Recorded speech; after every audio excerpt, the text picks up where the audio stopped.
మంత్రి కొండా సురేఖపై వేసిన పరువు నష్టం దావాలో సినీ నటుడు అక్కినేని నాగార్జున ఫ్యామిలీ నాంపల్లి కోర్టుకు హాజరైంది. దీనికి సంబంధించి పూర్తి అప్డేట్స్ మా ప్రతినిధి భాస్కర్ లైవ్ లో అందిస్తారు. భాస్కర్,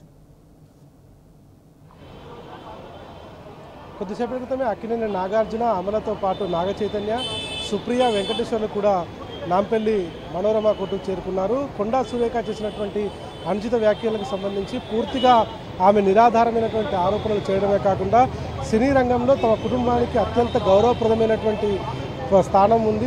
తమ 4 తరాలుగా వాళ్ళ కుటుంబం సంబంధించినటువంటి దాంట్లో దేశవ్యాప్తంగా మంచి పేరు ప్రతిష్టలు సంపాదించుకున్నటువంటి మా కుటుంబం పైన నిరాధారమైనటువంటి ఆరోపణలు చేయకుండా చేస్తూ రాజకీయంగా తమ కుటుంబాన్ని లాగేటువంటి ప్రయత్నం చేశారు. కాబట్టి కొండా సురేఖ పైన ఖచ్చితంగా క్రిమినల్ చర్యలు తీసుకోవాలని ఇవాళ కోర్టుకు హాజరై వారి స్టేట్మెంట్ను రికార్డ్ చేస్తున్నారు. అక్కినేని నాగార్జున, అక్కినేని నాగ చైతన్య, అక్కినేని అమలతో పాటు సుప్రియ, వెంకటేశ్వర్లను వారిని సాక్షులుగా విచారిస్తున్నారు. నాగార్జునకు సంబంధించినటువంటి స్టేట్మెంట్ పూర్తిగా తెలుగులోనే రికార్డ్ చేయడం జరిగింది. ఇప్పటి వరకు అనేక రకాలుగా తమ కుటుంబాన్ని వేధింపులకు గురి చేయడమే కాకుండా డైరెక్ట్గా మహిళా మంత్రి ఎలాంటి ఆధారాలు లేకుండా ఆరోపణలు చేస్తూ తమ కుటుంబ ప్రతిష్టను భంగం కలిగే విధంగా తాము ఎక్కడా కూడా ఎవరిని ఇబ్బంది పెట్టే విధంగా వ్యవహరించలేదు. అనేక రకాలుగా సినిమా రంగానికి సేవ చేస్తున్నాం. సినిమా రంగంతో పాటు వారి భార్య ఎవరైతే ఉన్నారో అమల బ్లూ క్రాస్ ద్వారా సొసైటీకి సేవ చేస్తుంది. సేవా రంగంలో, సినీ రంగంలో కూడా అనేక రకాలుగా ముందుండి ప్రజలతో మమేకమై ముందుకు వెళ్తున్న సందర్భంలో తమ కొడుకుకు సంబంధించినటువంటి వివాహ విషయంలో కొండా సురేఖ మంత్రి చేసినటువంటి ఆరోపణలు ఏవైతే ఉన్నాయో అవి పూర్తిగా తమని చాలా బాధించలేదు. దేశవ్యాప్తంగా వారికి ఉన్నటువంటి పేరునంతటినీ కూడా ఇబ్బంది పెట్టే విధంగా వ్యవహరించాలనేటువంటిది ఆయన స్టేట్మెంట్లో చెప్పడం జరిగింది. అంతేకాకుండా ఆ స్టేట్మెంట్తో పాటు హాజరైనటువంటి సాక్షులు ఎవరైతే ఉన్నారో ఆ సాక్షులు కూడా చాలా దానికి సంబంధించినటువంటి వ్యవహారం ఏదైతే ఉందో దాన్ని రికార్డ్ చేస్తున్నారు. మొత్తం తెలుగులోనే స్టేట్మెంట్ అంతా పూర్తయింది. నాగార్జునకు సంబంధించినటువంటి స్టేట్మెంట్ మంత్రి కొండా సురేఖపై క్రిమినల్ చర్యలు తీసుకోవాలని చెప్పారు. బాధ్యతాయుతమైనటువంటి మంత్రి హోదాలో ఉండి ఇలా మాట్లాడటం సిగ్గుచేటు అని కూడా చెప్పడం జరిగింది.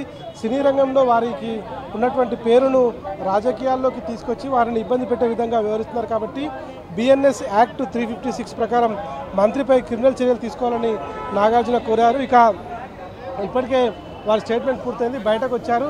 వెళ్లేందుకు అన్ని ఏర్పాట్లు చేశారు పోలీసులు. మరి కాసేపట్లో అందరూ కూడా వెళ్ళిపోయేటువంటి అవకాశం కనిపిస్తోంది. ఇప్పటికైతే కొండా సురేఖ చేసినటువంటి వ్యాఖ్యల పట్ల తీవ్ర దుమారం అయితే రేగుతూ ఉంది. ఎందుకంటే కొండా సురేఖ చేసినటువంటి వ్యాఖ్యలను తీవ్రంగా పరిగణించినటువంటి నాగార్జున ఖచ్చితంగా వారిపైన చర్యలు తీసుకోవాలని చెప్పడం, నా కోర్టులో పిటిషన్ దాఖలు చేయడం, ఆ తర్వాత కోర్టు ఇచ్చినటువంటి ఉత్తర్వుల మేరకు వారికి సంబంధించినటువంటి ఏదైతే స్టేట్మెంట్ రికార్డు కోసం రమ్మన్నప్పుడు స్టేట్మెంట్ రికార్డు కూడా రావడం జరిగింది. ఇక ఈ వ్యవహారంలో వెనక్కి తగ్గేది లేదు. రాష్ట్రంలో బాధ్యతాయుతమైనటువంటి హోదాలో ఉన్నటువంటి మంత్రి ఈ రకమైనటువంటి వ్యాఖ్యలు చేయడం సరైనది కాదు అనేటువంటిది చాలా స్పష్టంగా వాళ్ళు చెప్తా ఉన్నారు. ఇవాళ అమలతో పాటు నాగ చైతన్యను తన వెంట తీసుకొని వచ్చి సాక్షులుగా ఉన్నటువంటి సుప్రియ, వెంకటేశ్వర్లను కూడా తీసుకొచ్చారు. వాళ్ళు మాట్లాడినటువంటి మాటలు ఏవైతే ఉన్నాయో ఆ మాటలు కూడా వివిధ ఛానళ్ళు, టీవీల్లో కూడా ప్రచురితమయ్యాయి. పత్రికల్లో సైతం మంత్రి మాట్లాడినటువంటి మాటలు వచ్చాయి. వీటిని పరిగణలోకి తీసుకొని వాళ్ళంతా కూడా ఇష్టానుసారంగా మాట్లాడేటువంటి వ్యవహారం ఉంది. కాబట్టి వీటన్నింటినీ పరిగణలోకి తీసుకోవాలని చెప్పడం జరిగింది. నాగార్జున కొద్దిసేపటి క్రితమే వెళ్ళిపోతున్నటువంటి విజువల్స్ మనం చూస్తున్నాం. ఇక సాక్షులుగా ఉన్నటువంటి వారు మాత్రం ప్రస్తుతానికి వారి స్టేట్మెంట్ రికార్డ్ చేస్తున్నారు.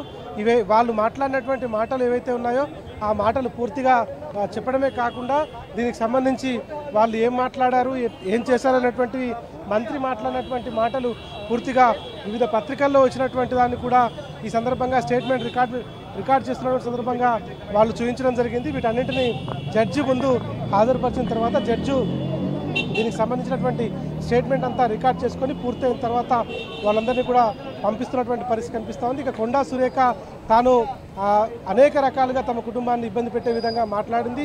దేశవ్యాప్తంగా ఇది చర్చ జరిగింది. ఎవరికి సంబంధం లేకున్నా కూడా ఒక పార్టీకి సంబంధించినటువంటి వ్యక్తిని తీసుకొచ్చి, ఒక పార్టీలో ఉన్నటువంటి కీలక వ్యక్తిని తీసుకొచ్చి రాజకీయాల కోసం ఇట్లాంటి ఆరోపణలు చేశారనేటువంటి మాత్రం తీవ్రంగా ఆయన పరిగణిస్తున్నటువంటి నేపథ్యంలో కుటుంబ సభ్యులతో వచ్చి స్టేట్మెంట్ అయితే ఇవాళ ఇచ్చినటువంటి పరిస్థితి. మరి కాసేపట్లో ఈ స్టేట్మెంట్ సంబంధించినటువంటి రికార్డు కూడా ఏమిచ్చారనేటువంటిది బయటకు వచ్చే అవకాశం కనిపిస్తుంది. తదుపరి కార్యాచరణ ఎట్లా ఉండబోతుంది అనేటువంటిది మాత్రం కోర్టు ఇచ్చేటువంటి ఉత్తర్వుల తర్వాత ఫర్దర్గా ముందుకు వెళ్ళేటువంటి అవకాశం కనిపిస్తూ ఉంది. Pratyusha. Right Bhaskar, thanks for the live updates.